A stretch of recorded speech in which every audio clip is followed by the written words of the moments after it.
Tu. Hello, everyone. We are here again in one of the sessions of the study group in Europe.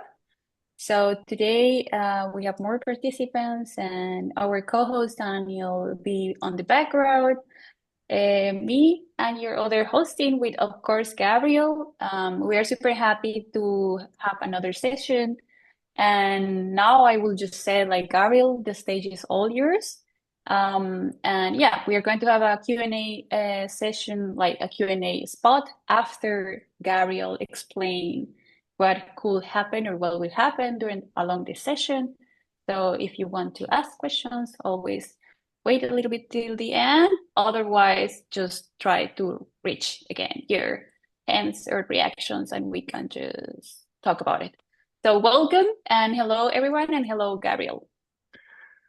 Tad, I love your introduction. I think we should do this alternate now. Daniel does one, then the other one, you do it. So thank you also for making it happen.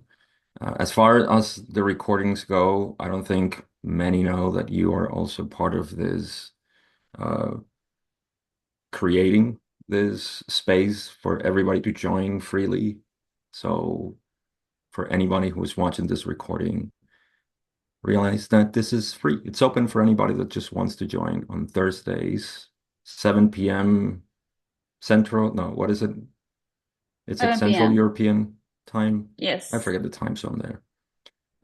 It's 1 p.m. Eastern time. So it's an open space for everybody. And thank you, Tad, for making this happen, as well as Daniel. So we are going to get into session 14. I'm not as excited as last week because session 13 was totally into my heart. But I'm still going to read everything here. As I always say, for those who are new to the group calls or even the recordings that we have been doing since session one up until session 13, I have a preference to elaborate on those topics within the Law of One that are more oriented towards the mystical search of unity or simply just self-realization, which is what the message of the Law of One is. And I just don't have much to offer in other categories that we explore in the Law of One, particularly what Ra called transient information, which I consider to be sort of history and events and that kind of thing. Interesting stuff, but there's not much I can contribute to that. I've found over my journey that there's always some speculation thrown in there, and through speculation, there's very little that we can get into the absolute reality that we are exploring as students of the Law of One, particularly in the direction of unity. So that's why I'm giving this caveat because there's a lot of information here that I consider to be just not fully transient, but not so dedicated to the true message of the Law of One in its own in its purity. But we're still going to get, like I said, topics from second density. We're going to start talking about second density. We touched upon this last week, session 13. They had a conversation about how second density is the density in which we begin to create self-awareness. So we're going to talk about that. Then history, planet Earth's history, particularly the cycles. That's something that I'll sort of refresh a little bit. We got also pyramid talk, then Ra's work, then some other minor information, more about second density. And then finally, we're going to end up with some questions that I think are a little bit closer to what I feel is of service in this direction of the Law of One. So I'm going to read it all. It's a long session, but I won't be spending too much time in it. So let's begin with the first question that Don has. And again, this opens up the first couple of questions that we have on second density. I think this is beautiful, actually. I appreciate a lot this view of the model of reality through the Law of One and how second density moves into third. So here Don is saying, going back over this morning's work, referring to session 13, remember that they used to do at the beginning 2 sessions a day sometimes. They were really going at it. So in session 13, which was that same day, Don says, you said that the second density strives towards the third density, which is the density of self-consciousness or self-awareness. The striving takes place through higher second density forms invested by third density beings. Could you explain what you mean by this? So this is how second density gets invested with love to develop self-awareness. And that self-awareness is what we have. That's what differentiates us from second density, us humans. Ra says, much as you would put on a vestment, so your third density beings invest or clothe some second density beings with self-awareness. This is often done through the opportunity of what you call pets. It has also been done by various other means of investiture. These include many so-called religious practices, complexes, which personify and send love to various natural second density beings in their group form. So you're explaining the way that us third density acknowledge the existence of other second density beings, so animals, could be plants too, even lands. Ra talks about this, not in this session, but in other places, but specific areas, like a place can be invested with love. And it's funny because not to deviate, but I thought it was interesting that when we went to Jim's house this year, we felt sort of like an energy there in Jim.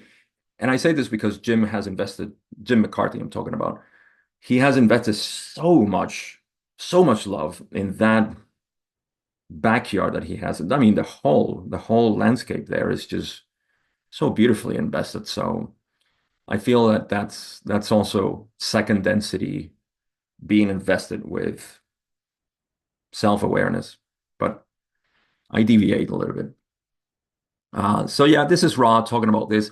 The biggest thing is pets, like they always say. Why? Because we know this in our pets.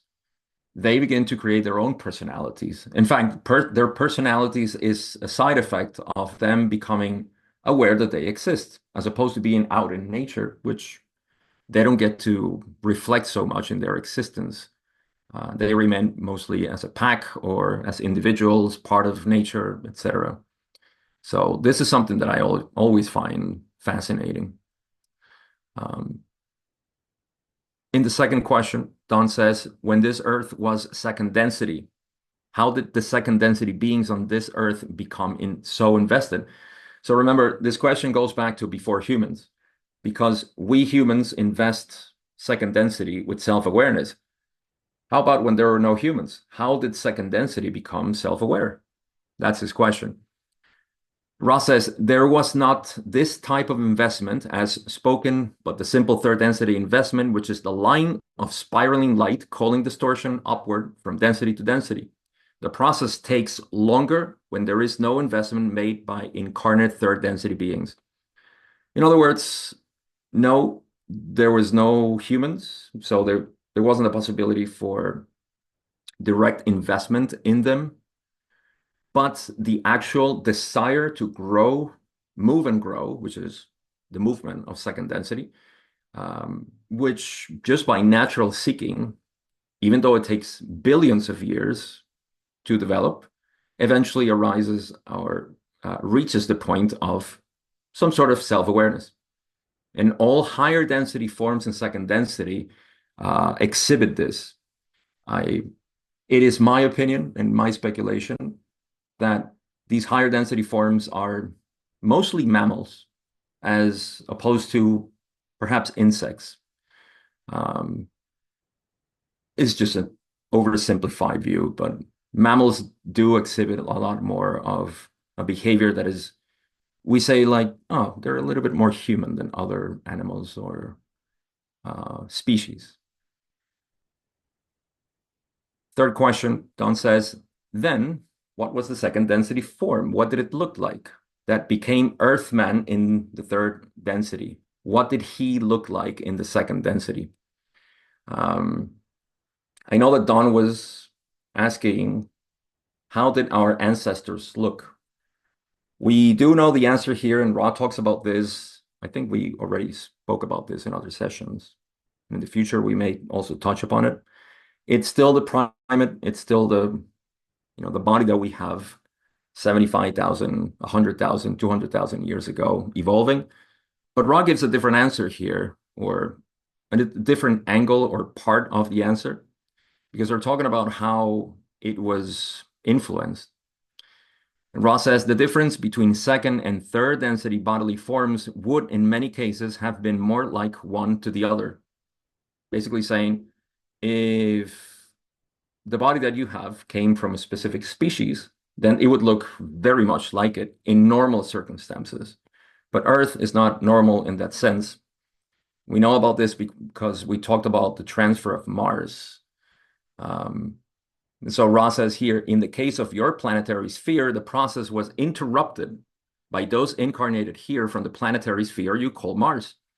They were adjusted by genetic changing, and therefore there was some difference, which was of a very noticeable variety rather than the gradual raising of the bipedal forms upon your second density level to third density level.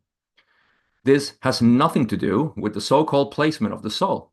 This has only to do with the circumstances of the influx of those from that culture. So there was an influence, much like there is a genetic change when we mix, well, just different species could be. I don't know what the right word would be for this metaphysical change and mixing, but that's basically, the what happened. And that's actually the reason for the quarantine, if you know about this. Much can be, talk about this, but it goes beyond the scope of the session and my own understanding. Question 4, Don goes on a different direction, still talking about history or evolution. He says, I understand from previous material that this occurred 75,000 years ago, the transfer of Mars. Then it was our third density process of evolution began. Then it was our third density process of evolution began. Am I reading that wrong? Sounds strange. Can you tell me the history, hitting only the points of development, shall I say, that occurred within this 75,000 years, any particular times or points where the attempts were made to increase the development of this third density? And so Ra goes into an explanation of several points in history. Again, this is where everybody can just go on a tangent on the different information that we have on these civilizations or points in history. I won't. I'll leave that for the entertainment of everybody else. But Ra says the first attempt to aid your peoples was at the time 75,000 years, or 75,000, they don't say years. This attempt, 75,000 of your years ago, has been previously described by us. So this is a transfer of Mars. It's the first time that they meddled with third density. The next attempt was approximately 5,000 of your year, 58,000 of your years ago, continuing for a long period in your measurement with those of Mu, or Mu, I don't know how they say it in English, as we call this race, or mind-body-spirit complex, social complex. I think this is Lemuria. I might be wrong. Like I said, I'm not good at this history. So that was 58,000 years ago, and I think it's Lemuria. The next attempt was long in coming and occurred approximately 13,000 of your years ago, when some intelligent information was offered to those of Atlantis, this being of the same type of healing and crystal working of which we have spoken previously. The next attempt was 11,000 of your years ago. These are approximations as we're not totally able to process your space-time continuum measurement system. This was in what you call Egypt, and of this we have also spoken.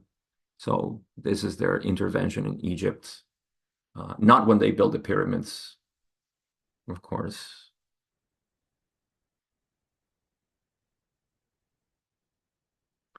The same beings which came with us return approximately 3,500 years later in order to attempt to aid South America or the South American mind-body-spirit social complex once again.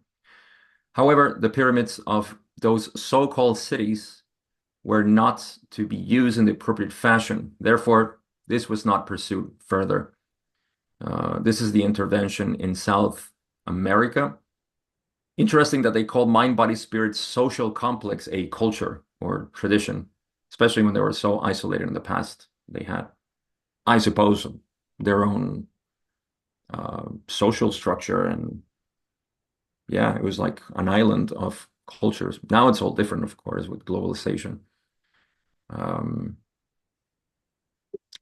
so that was South America, Egypt, Atlantis, Lemuria, in different parts of our history. And the last part they talk about, they say there was a landing approximately 3,000 of your years ago, also in your South America. There were a few attempts to aid your peoples approximately 2,300 years or 2,300 years ago.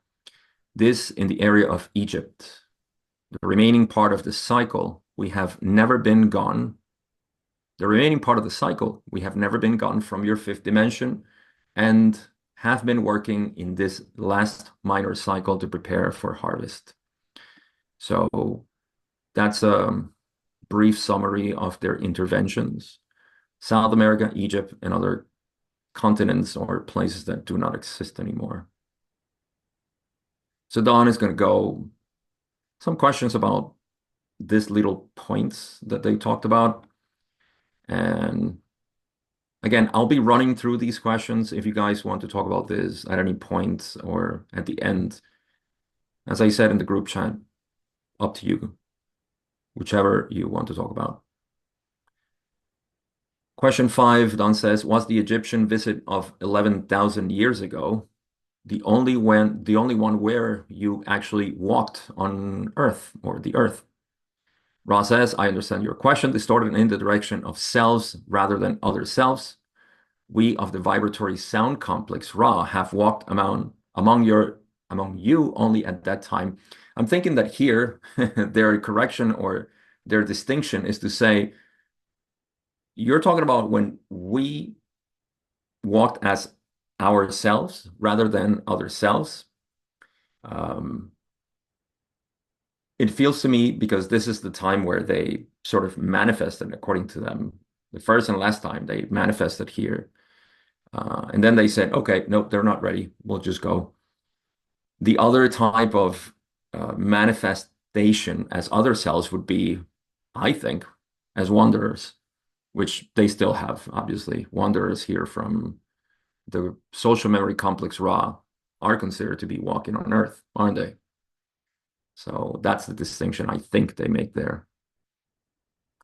Question 6, Don says, I understood you say in an earlier session that pyramids were built to ring the Earth. How many pyramids were built?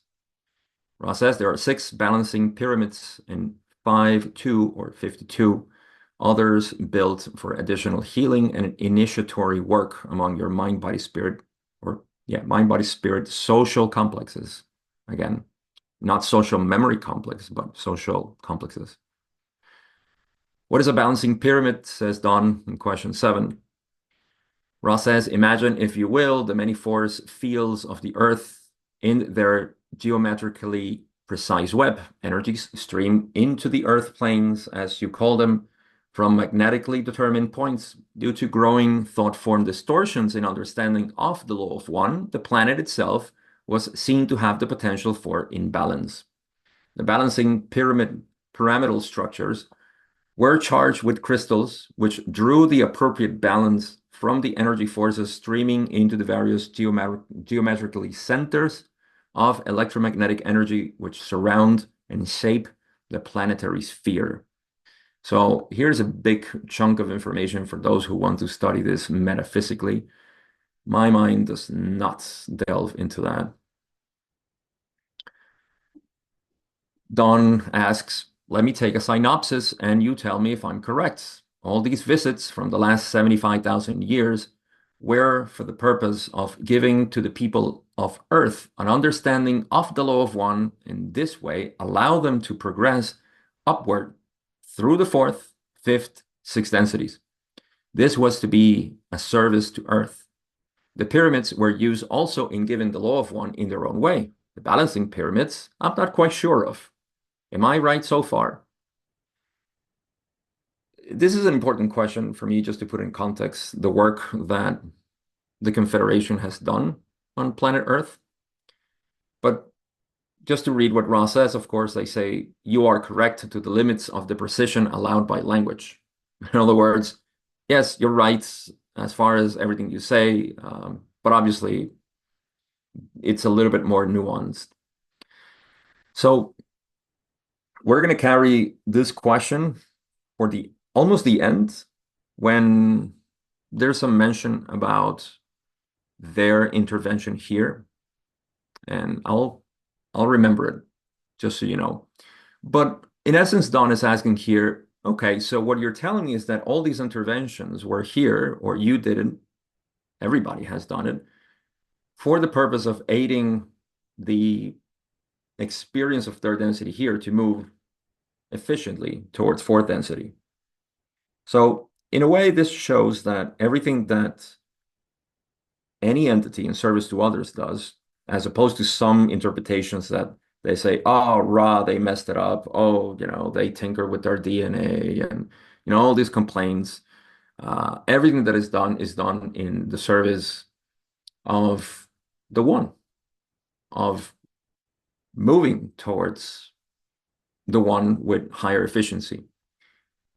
It is, of course, a matter of perspective how we judge those interventions, just like it's a matter of perspective to judge how somebody would try to help another here on planet Earth. Just something for contemplation. I'm going to skip question 9 because the query is not clear.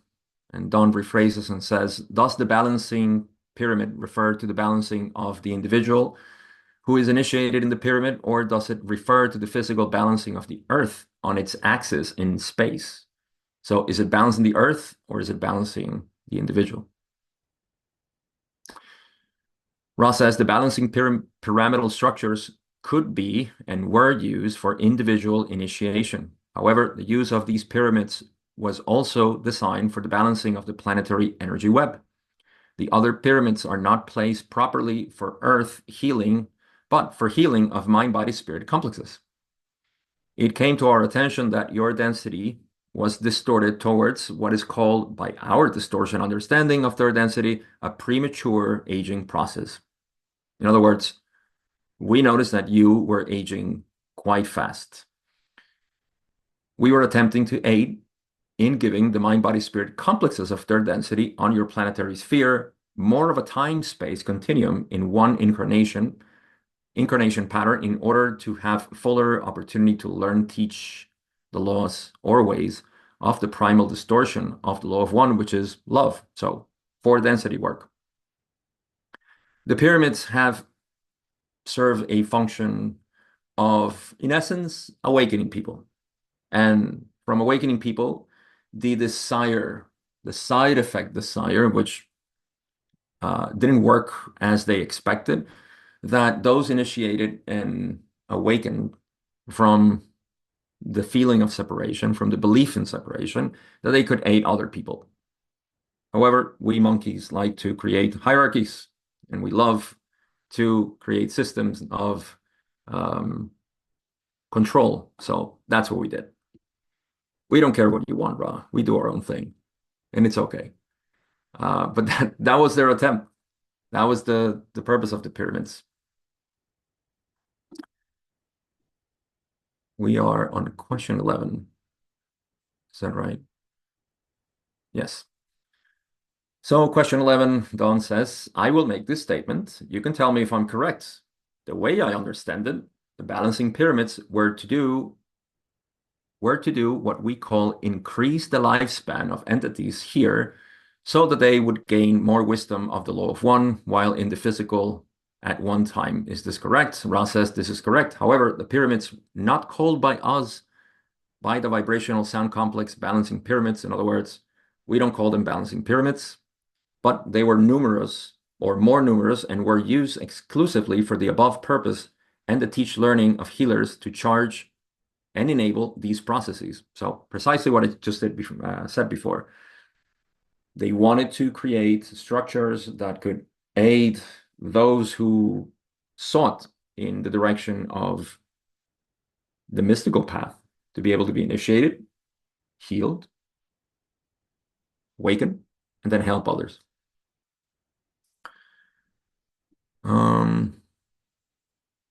Question 12. Don says, George Van Tassel built a machine in our western desert called an integratron. Will this machine work for that purpose of increasing the lifespan? Ross says the machine is incomplete and will not function for the above mentioned purpose. Don questions, who gave George the information on how to build it? Ross says there were two contacts which gave the entity with vibratory sound complex George this information. One was the Confederation. The second was the Orion Group. The Confederation was caused to find the distortion towards non-contact due to the alteration of the vibrational mind complex patterns of the one you call George. Thus, the Orion Group used this instrument. However, this instrument, though confused, was a mind-body-spirit complex devoted at the heart to service to others. So the, shall we say, worst that could be done was to discredit this source. I won't comment on this. Just the interplay of Orion and Confederation, or negative and positive influences on people's work. Question 14, Don says, would there be any value to the people of this planet now, at this time, to complete this machine? Here's a beautiful answer. I see it as a little oasis in the desert. Can we benefit from increasing our lifespan? Why? Ross says, the harvest is now.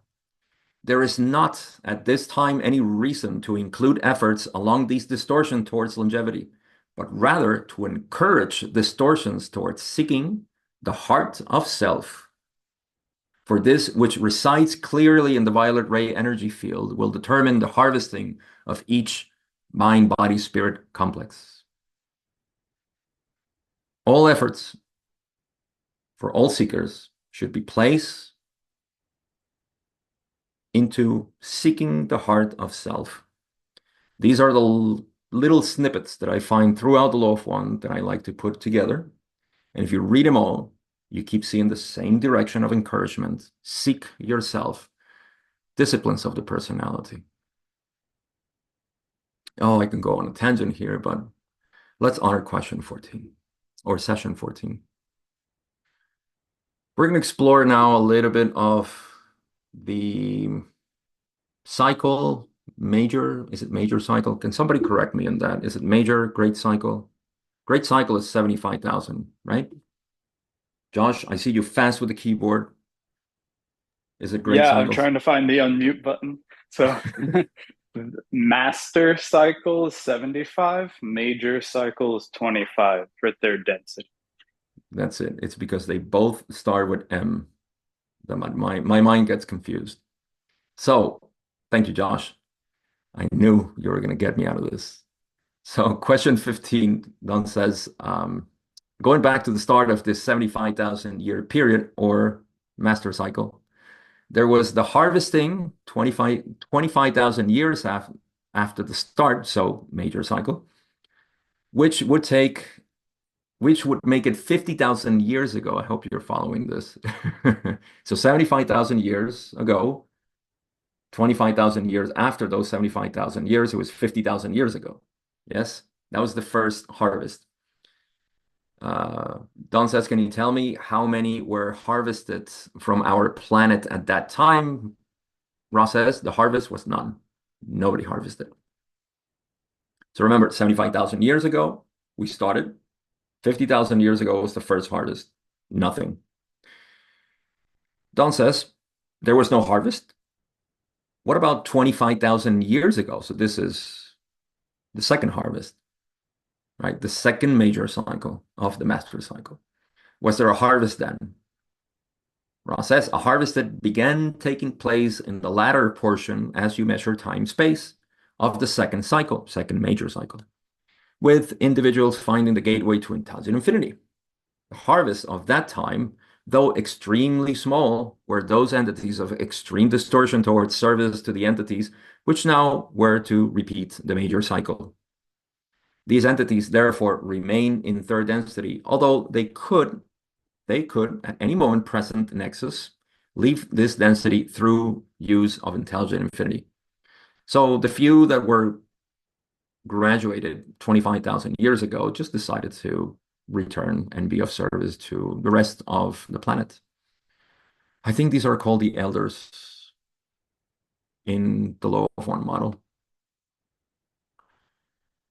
Question 17, Don continues on that and says, then the harvest 25,000 years ago, the entities who could have been harvested to the fourth density remain here in service to this planetary population. Is this correct? Ross says, this is correct. Thus, there was no harvest, but there were harvestable entities who shall choose the matter of their entrance into fourth dimension. That's what I said before. It also, I think, answers one of the questions that we had previously. I forgot who asked it in other sessions. And it was not having to wait until the end of the cycle for a harvest. I still am unclear as to why we have major cycles. That's not explicit here in the law of one, because if we can just simply graduate to fourth density, why would they be major cycles and not one master cycle? I don't know. Maybe some of you know. I don't. But Don says, then for the last 2,300 years, 2003, oh, this was corrected, of course. I won't get into that. It's 3,300 years ago, not 23. There was a correction done by Ra and Don later on. Yeah, he's switching gears here and says, for the last 2,300 years, but it was actually 3,300 years ago, you have been actively working to create as large a harvest as possible at the end of the 75,000 year cycle. Can you state with respect to the law of one why you do this? Just as a statement of your reasons for this. It's a very direct question. So you've been helping us. Why? Why do you do it? Ra says, I speak for the social memory complex termed Ra. We came among you to aid you. Our efforts in service were perverted. Our desire then is to eliminate as far as possible distortions caused by those misreading our information and guidance. The general use or cause, I correct myself, the general cause of service such as the Confederation offers is that of the primal distortion of the law of one, which is service. The one being of the creation is like unto a body, if you will accept this third density analogy. Would we ignore a pain in the leg, a bruise upon the skin, a cut which is festering? No, there is no ignoring a call. We, the entities of sorrow, choose as our service the attempt to heal the sorrow, which we are calling analogous to the pains of the physical body complex distortion. So this is what I mentioned in question 8, was it? Somewhere around there. Why do they do this? Why help? And I love the analogy of the body because it's just the nature of, I'm not going to say ourselves, it's just the nature of reality. If you wake up, the first instinctual response that you have is, I would love to share this with everybody. I can't wait to tell somebody, right? The more you get into this, the more there is a sort of drive, desire, for others to shower in this knowledge, to dive into this understanding. So yeah, it's not Ra, it's not us, it's not even Orion, it's just the nature of creation. And again, is it really you who is sending uh, blood to the cuts or antibodies to the infection and so on? Yes and no. It's just a natural response to heal, to correct the imbalances. So the same in the universe. Something to really contemplate here, because that's the nature of ourselves too. It's not that Ra, made a mistake or that we made the mistake. It's just that that's just the nature of it. There are no mistakes here. It's one big game where everybody is a portion of the one awareness that is knowing itself. It doesn't matter what happens. I hear this all the time. And I think this is a safe group to not be concerned about the misinterpretation of this, which I'm going to say. But there's too much concern about, oh, us, the planet, us, the people, we are ruining. No, it's all about us realizing that it's okay. The best we can do right now is to see what is it that life is throwing at me that I can, invest with more love and joy. And we're not here in a mess. I particularly don't like that. This is some training ground that we have on planet Earth. We come here, it's a difficult school. It's not. You're here to enjoy this experience. Otherwise, it seems like a struggle. I don't buy that. It doesn't check with my experience, at least.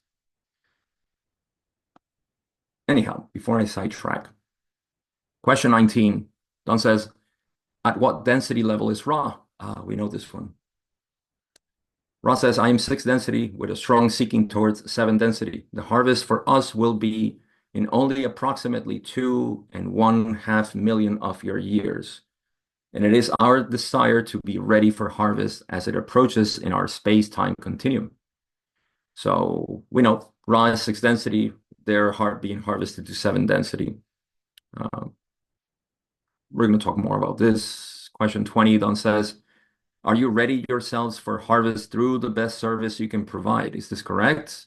Ra says, we offer the law of one, the solving of paradoxes, the balancing of love, light, and light, love. I'd love to say this here, by the way. Our minds, through the perspective, the lens of separation, likes to see Ra as something like, whoa, they're right up there. It's going to be a while for me, this little me, to get up there.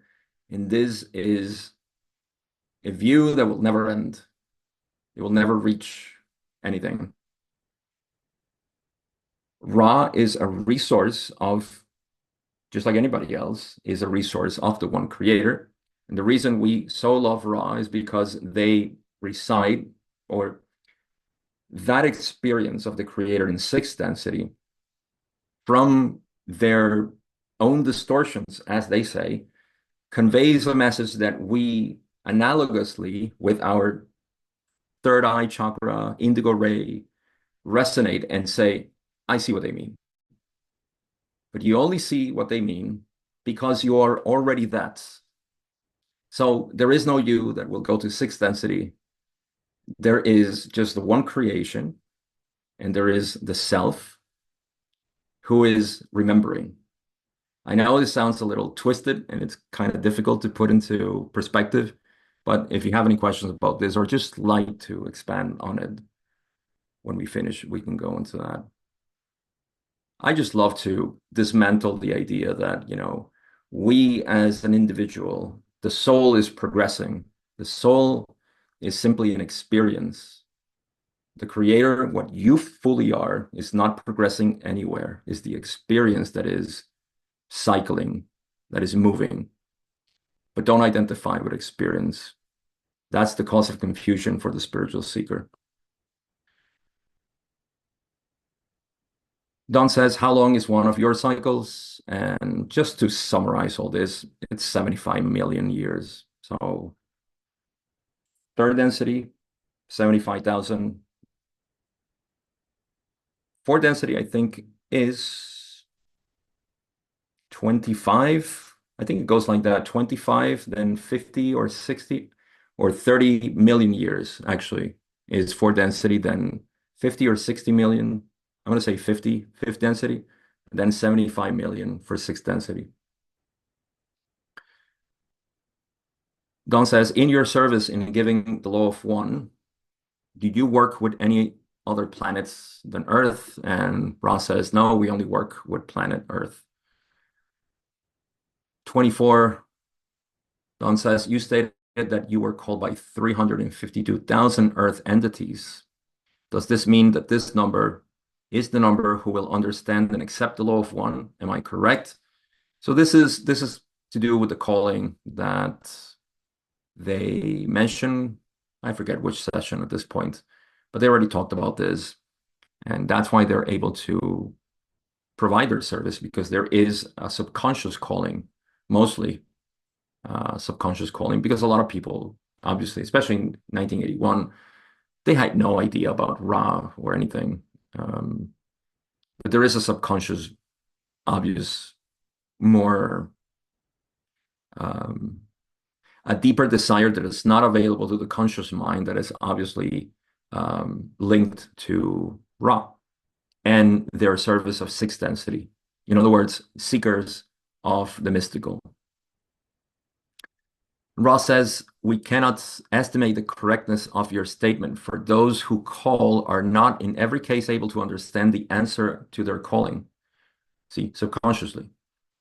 Moreover, those who were not calling previously may, with great trauma, discover the answers to the call nearly simultaneously with their late call.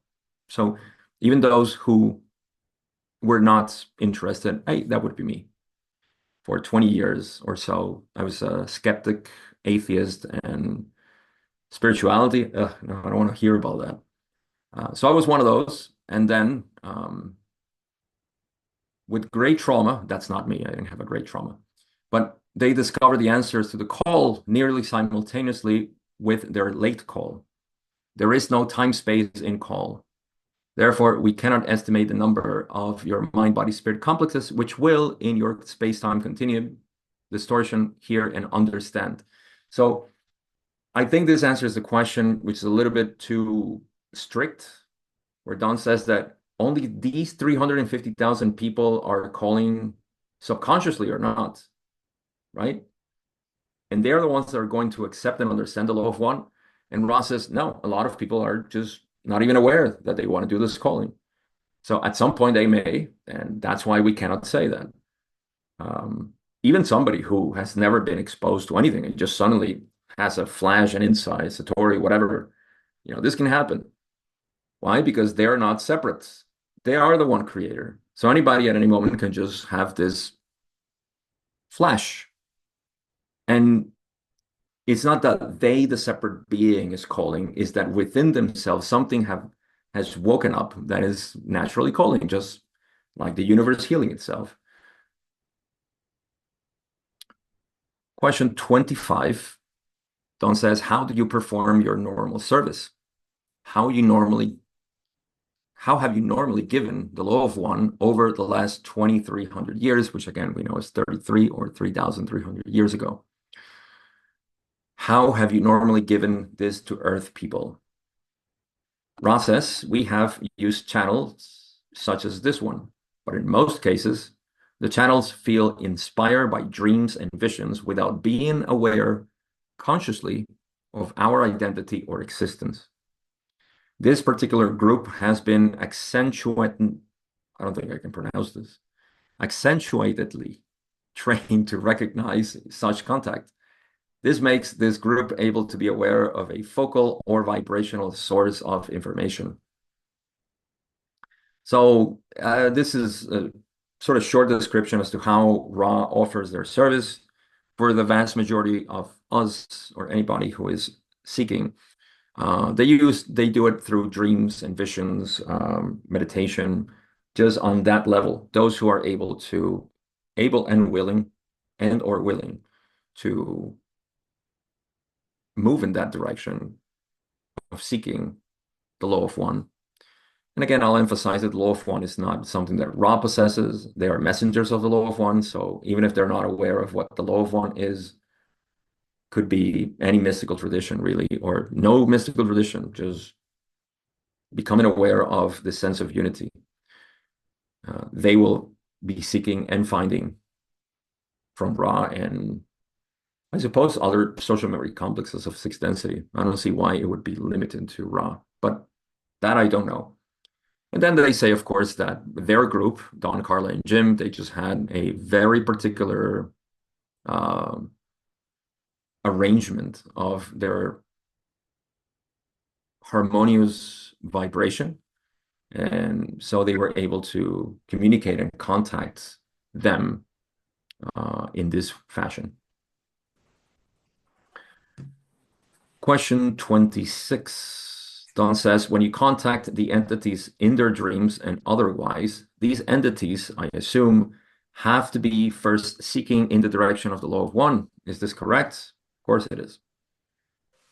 Ra says this is correct. For example, the entities of the nation of Egypt were in a state of pantheism, as you may call the distortion towards separate worship of various portions of the Creator. We were able to contact one whose orientation was towards the one. This is Akhenaten. And I have my own spin on this because there is a sort of confusion or maybe something with the word pantheism because it doesn't check with Egypt at the time. They were actually polytheists, a polytheistic society, culture, tradition. They believed in many gods. And so this would check more with polytheism. But they say pantheism. And they ascribe pantheism as being worshiping various portions of the Creator. I don't deny that it's probably very true that they meant to say polytheistic, being the Egyptians, but pantheism is not really the ultimate understanding of the one. Because in a way, is saying that there is a one that is permeating everything.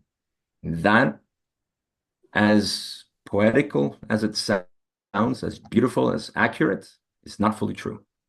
There is no one being that is interpenetrating everything else. There are no everything else's. There is just one being experiencing itself. And so there is no presence of the Creator in everything else. That is a view of separation that is valid. It's helpful. It's great, but it must be transcended. And this would be the view that that which is never really separated. We come into this belief by saying the infinite one fragmented itself. I'm sorry, that's a mythology. That is a way to describe reality from the point of view of separation. It's helpful, but in the end, it must be dissolved. So that's what I think, that even pantheism at the point of pure awareness, which is a recognition that can, and to me, must happen within ourselves, is it's valid until a point that it needs to be, discarded.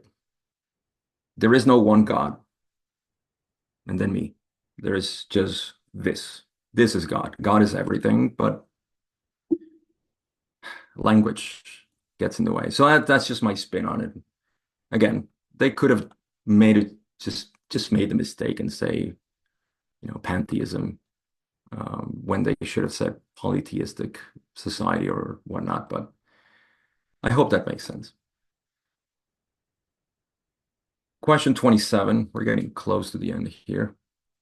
Don says, the trauma, I'll just call it that, I assume this will, as the cycle ends, have some inconvenience. There's an inaudible part there.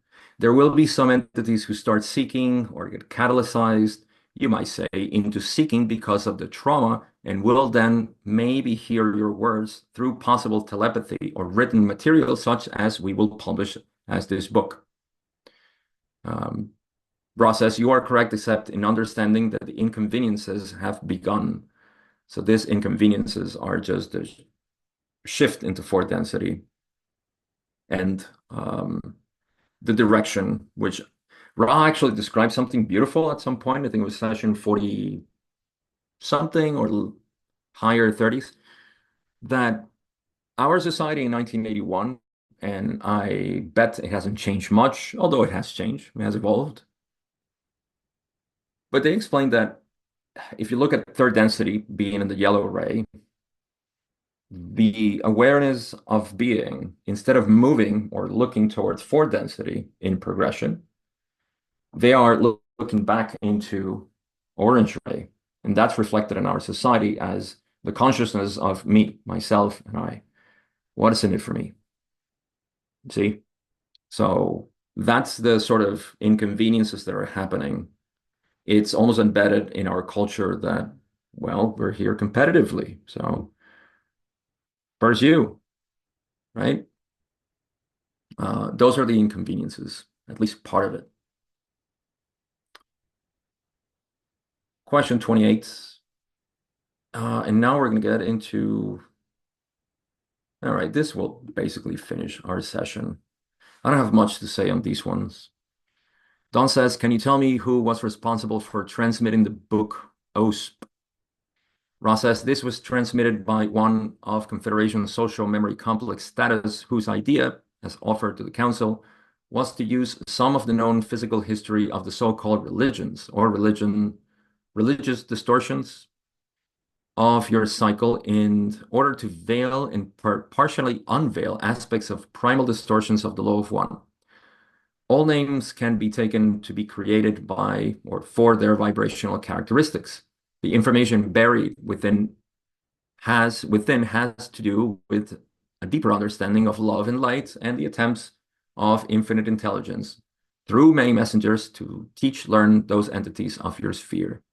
I forget if it's OSP or Urantia that has a lot of biblical language and a rearrangement of the stories, and it's very much in line with the law of one. So I think it's this one. I forget. Somebody can contribute to that. Question 29 says, Don says, have there been any other books that you can name that are available for this purpose that have been given by the Confederation? Ross says, we cannot share this information for it would distort your discernment patterns in your future. You may ask about a particular volume. This is so exquisite.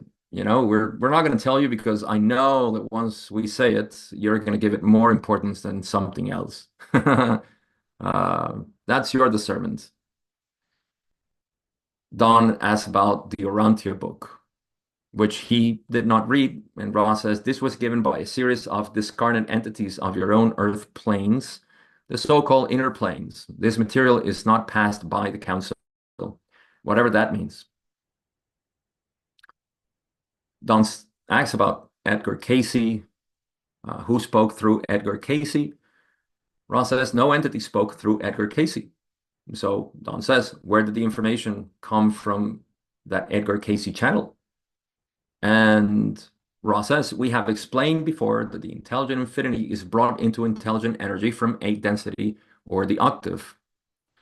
The one vibratory sound complex called Edgar Casey, used this gateway to view the present. I love that. The present, not the future. Which is not the continuum you experience, but the potential social memory complex of this planetary sphere. The term your peoples have used for this is the Akashic record, or the whole of records. This is the last question, which we may now ask. And that's the last question I will cover. So my only addition to this is We don't look into the future. Nobody has ever looked into the future. Ever. Why? Because the future doesn't exist. Has anybody been in the future? Nobody has ever been in the future. Has anybody been in the past? Nobody has ever been in the past. There is not the slightest proof that time exists. So what did Edgar Cayce look into? The present. How does that make sense? You look into the present and you're kind of like seeing what may happen.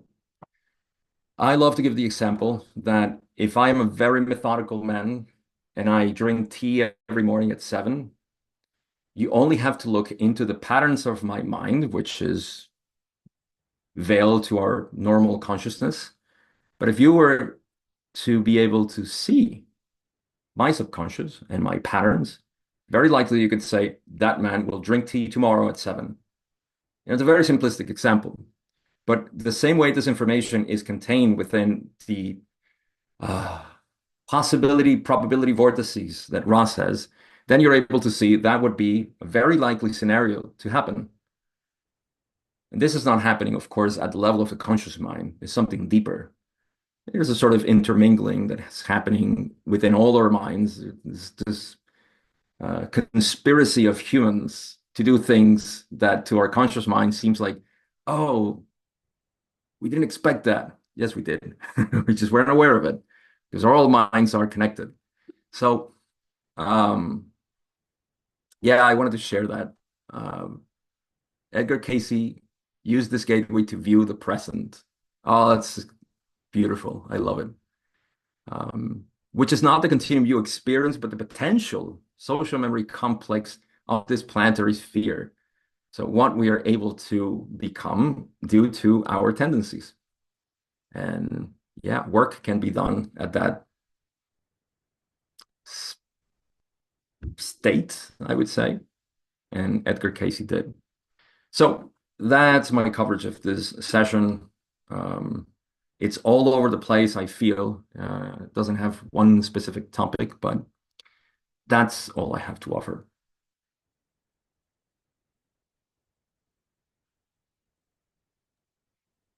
Thank you so much, Gabriel. Uh, ah, Actually, today I was doing homework. I was here in the session, and I was like super excited that we will have this today, And um, to sum it up a little bit, and you already said a lot. Something interesting we can observe in this session is how starting from the second density, where we don't need necessarily to be conscious, we can begin to create an atmosphere or space where love and unity start to manifest. So I think that's like a really big point here. Not with yourself. I mean, with humans, we already express, we already feel, we somehow I'm getting conscious. But it's also interesting to reflect and ponder in this, like do it with not only humans, do it with animals, do it with everything what you are consuming, do it like with the air, with the earth, with the water, because that is the way we are also helping if we want to, if we wish to evolve in our process and also help other ones to get this beautiful energy we are able to enjoy here on planet Earth, like in this multi-host or multi-hotel of densities, I will say. So thank you so much today for the session. And for all of you guys, is the moment we can have the questions. So I don't know if you want to add something else, Gabriel, but yeah, the mic is open for everyone, and you are able now to ask. And again, thank you, Josh, because you were the one who was helping about the years, the time span, like sometimes a little bit complex. But yeah, that's also you can check this information and the loved one that what is exactly the address? Lawan.info timeline.php. So you can see the time span, like exactly when is the harvest, when is the major cycle, when is the minor cycle, and what is happening right now or where we are right now. But also said in the chat, harvest is now, no need to extend lifespan or search or search somewhere else, search inside yourself. Everything is already inside yourself. Yeah.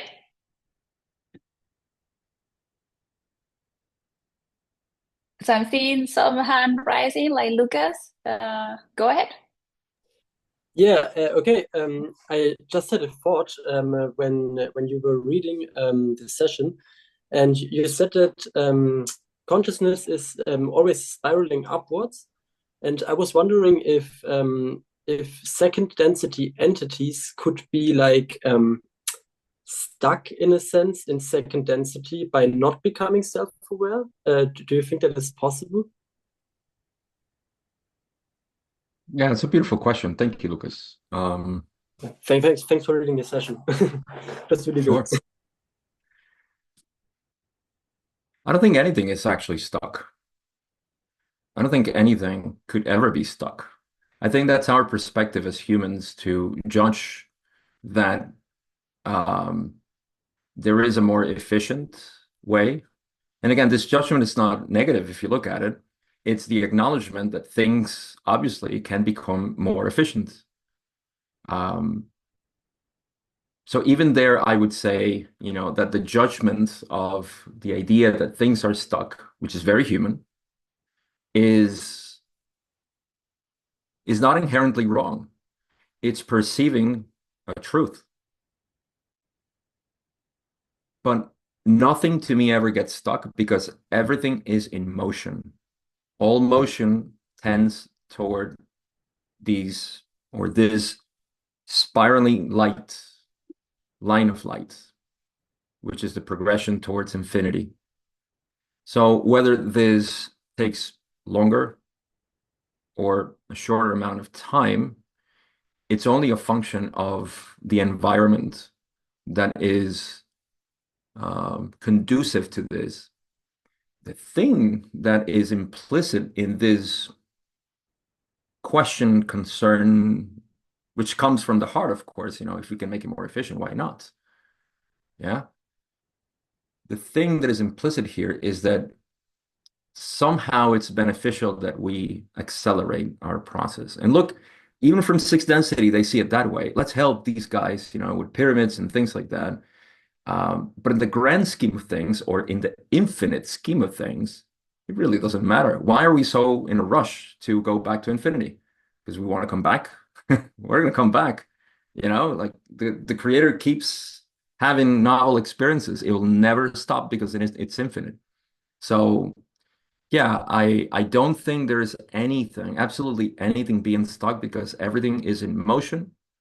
And I'm talking about metaphysical motion here, the drive towards evolution. And all that we have at any rate, and I probably just speculate here, but I would say that at any rate, there is more variety and multiplicity of experiences because of this lingering in a specific density, let's say. So here's my speculation. Maybe in other planets, second density takes shorter time to go into third density, but the variety is smaller. Whereas planet Earth, for some reason, we have some amazing variety. And again, I don't trust any source or just every source, but a lot of people say that this planet has an unusual amount of variety. Could that be because we spent a lot of time in second density? I think so. So I'm just trying to play, both games here to say that it's beautiful that we get stuck, so to speak, in second density or even in third density. We don't know. It's all well. Everything is moving. Everything is progressing. And even Ra expresses this at the notion that Carla, and this is a whole different topic, but Carla being moved into negative time space for her to have to spend billions of years and finally, move out of negative time space. And they say, in the end, all is well. It all happens in a blink of an eye. So yeah, that's my view on that, Lucas. Hope it helps. Yeah, thank you. That was really beautiful. I have a follow-up question because it's really nice that you talk about this topic that Carla encountered. I was just pondering or wondering about it a few days ago, and I don't really get how she could get pulled into negative time space. I was thinking about, or I would be interested to know, like, is there a possibility that the message from Ra could have gotten corrupted there? Because this seems like a message of doom to me, in a sense. Yeah, that's what I was wondering. Lucas, I'm so glad you asked that question. I've never been asked that. And a lot of people actually, I I don't say this, I say this from my heart. There is, of course, a dramatic view of what could have happened to Carla.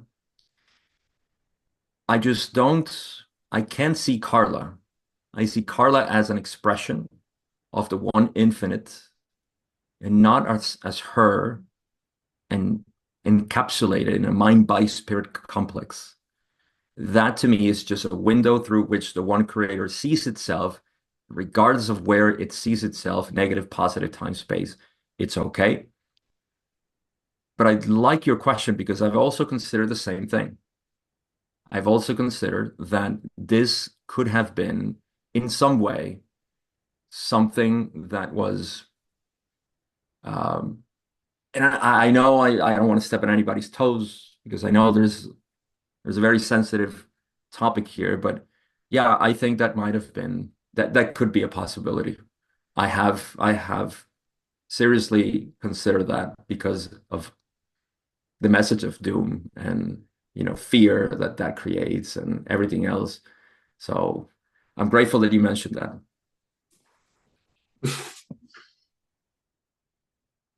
We cannot say for sure, but I think it's a possibility.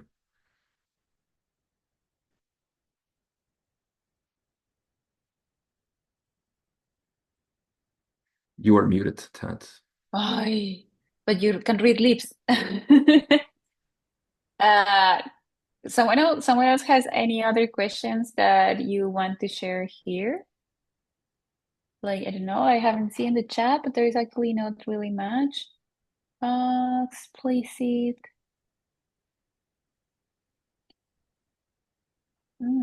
Let's see. It seems quiet today. Like, yeah, really quiet. Gary, I actually have a question because I think also in this session was mentioned about like the amount of pyramids we had, but I think you didn't really talk much about it. Is there? What did I Yeah, I say? think so. I just hear it today, and but yeah, maybe it's the 15th. I don't know. I'm just like thinking about it I don't because they remember. were also come again. No, I just don't remember them giving a specific number. They might have, but I don't think it was in Okay, this session. okay, that means maybe next one. Lynn, you have a question. Go ahead. Yes, I maybe 2 points. One is you in this session you mentioned you also said it is indeed all the law of one is matter to self realization, which is quite Hinduism. I'm not say Buddhism because I do feel Hinduism more emphasized for self realization. And I love that because it's not so obvious in whole raw material to down to this word self-realization. We just can grab that from them because Dong, I think he's not typically Buddhism, so all his question were not special addressed to this kind of wording, more say also the quote and channeling is seek the self, right? And but the self is infinite, so it's quite aligned with the wording self realization to evolve in a new self. The God, the creator, wants to know itself, but the self is endless. So through us It's on the self-realization, which indeed in turn is endless, infinite. You can bring versions of version, you can improve, or maybe not say improve, let's say evolving, endless, right? So I love that you mentioned that wording, that yeah. And the second point is about the longevity. And Ra somewhere in this session mentioned this is no need for effort to seek for the longevity, but to activate the light in the heart. I love that. And because we are already in harvest, so whatever long or short, maybe tomorrow something happened. Yeah. So it's one question I always wonder, because people always say heart. Where is really the spiritual heart? For me, it's the center of my chest, but it's not a biologic place. Yeah. Right? It's the center of the chest. I feel that, but I saw, but some say always, oh, heart is here, but I always want to say, no, my heart is here. This is a biologic one. It's kind of the, you see the shell, the circle begin from the center and spiral out. Maybe the heart here, biologic heart, is just geometric spiraling out from the central chest. So I always want to ask the question, hey guys, if you see the heart, where is the heart? What do you guys think? Where is your heart? Is it biologic at most people at left side or in the center of the chest? I think I feel it always in my gut, like not even up. I feel like everything in my gut, like, you know, because it's expression, and then it wander a little bit upper. But yeah, like it's just my impression. But so if you say that, it's also good, because I love, or I always read and practice the Tai Chi, Yi Jin, all those things, because I'm a Chinese. And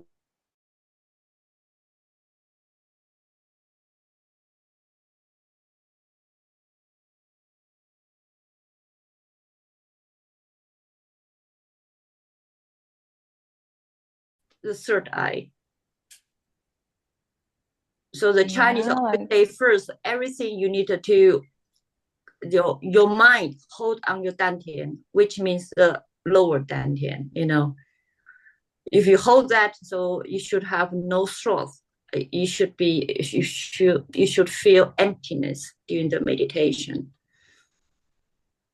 Yeah, if I think it's also interesting here, you know, like we have these more words, like it's like I have this tummy feeling, and this tummy feeling is the one you want to somehow hear. And it's in a lot of cultures, it's like that. You know, I have a really good tummy feeling, and I think it's because of eight. I think this is space also, you know, like we are here in third density, and we have this yellow ray there, and we're supposed to evolve to the next chakra, which is the heart. So I think it's just like this transcending from lower to upper. And of course, I actually wanted to say something, but you just pointed exactly like what exactly is the heart? Is your physical heart the matter, like, you know, like the muscle we have there, and it's pumping like everything, or where? How do you feel it? And just my impression. I think it's between there. You know, it's something is really down and something is up, but I have never feel like it's on the physical heart, just because we are kind of a machine, you know, like this is our Audi, and it's how it works, but it doesn't mean that it's in the heart where everything is happening. Yeah, if you say that, maybe by design they put the biological heart aside, so that the real heart has a place in the right. Yeah, but just by feeling, I feel always in the middle of my chest. This is my heart. And for some reason, people say, "Oh, I can see with third eye," but I say, "Oh, I see with my here in the heart. I see that." I'm not joking, really. When I meditate, sometimes it's not here saying, but it's a here saying. I was last year 8 days in ayahuasca retreat. So by the integration, people say, "Oh, what I see," I said, "But I have things. I always see things in my heart in here. I always see here, but they are different pictures, you know." So yeah, but I don't want to say this is confusing. This is just my experience. But I just wanted to know where you guys feel. Where is the heart? The heart of spirit. What do you think, Gabriel? Yeah, you say in your gut. Yeah. Mm-hmm. Well, I'm an absolutist. So I'm going to say something that nobody will be able to deny. And if you deny it, then you're denying yourself. Mm-hmm. But isn't the heart, first, there is experience, and what you're referring to is the heart of experience. So isn't the heart of experience I? Has there ever been an experience that is experienced by anything else than I? Doesn't all experience emanates, and I'm talking about your direct experience, from this mundane, commonplace we call me, Mm. I, self? Isn't that the heart of being? Isn't that the heart of self? Physical heart, chakra, third eye, everything is contained in I, whatever that I refers to. Mm. So what do we seek? Experience, which is continuous, ephemeral, always changing, or we seek the self.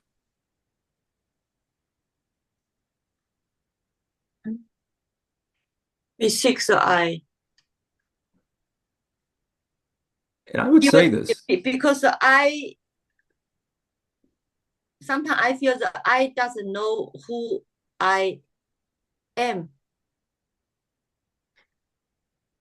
You want to see why? It is not that you don't know who you are. It's the I thought, which is not the I, is the I thought that doesn't know what it is. Because the I thought is fleeting. The I thought appears and disappears, and yet it is presence by I.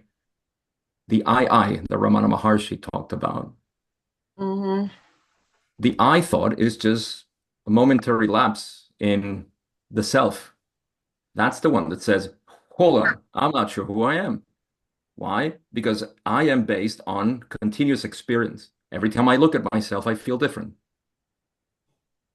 So it's the self who always knows itself. And what we call the I thought or the separate self will never be able to know itself, because to know itself, it needs to disappear.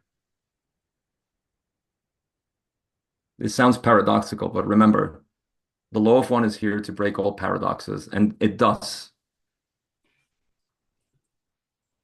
And if I have to go in a couple of minutes, but I want to honor this question and this last exchange by Ra's words, and then leave you with that for contemplation.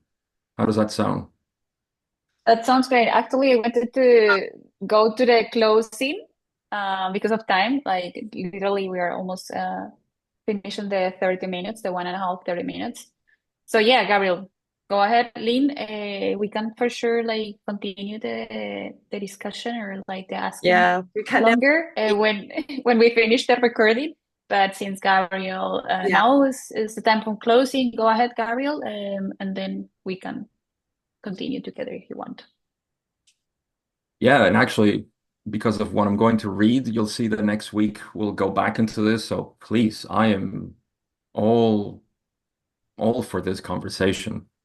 Why are we going to cover this in next week?